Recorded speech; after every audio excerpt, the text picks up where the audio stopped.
13 मई 2026 है, दिन है वेडनेसडे का। ईरान और अमेरिका के बीच में कोई भी समझौता नहीं हुआ। ईरान ने एक प्रस्ताव भेजा था लेकिन अमेरिका ने उसे खारिज कर दिया। अब ऐसा लगता है कि एक बार फिर से जो ईरान और अमेरिका है वो फिर से जो युद्ध है वो शुरू कर सकते हैं। अभी तो युद्ध विराम लागू है, कब तक ये कोई भी नहीं जानता। इस बीच हर कोई अपनी अपनी बातें कर रहा है और उन बातों से पता चलता है कि ये जो युद्ध है वो जल्दी ही शुरू हो सकता है।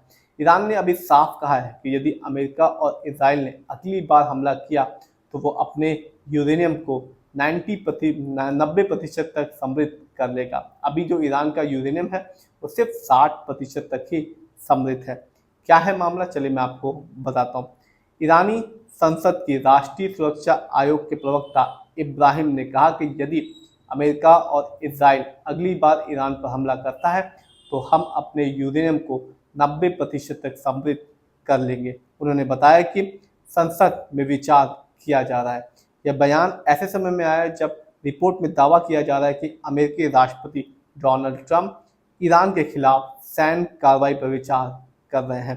दोनों देशों के बीच जो बातचीत है वो फिलहाल ठप है। तो ऐसा लगता है कि अब दोनों ही देशों ने मन बना लिया है कि एक बार फिर से वो वॉर शुरू करेंगे।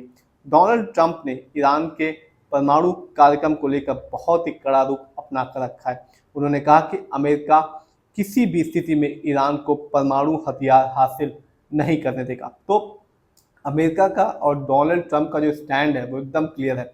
वो नहीं चाहते कि ईरान किसी भी तरीके से परमाणु हथियार संपन्न कंट्री बने। ट्रंप ने ईरान में समृद्ध यूरेनियम को यूरेनियम डस्ट बताते हुए कहा, अमेरिका लगातार इसकी निगरानी कर रहा है और किसी भी खतरे का जवाब दिया जाएगा।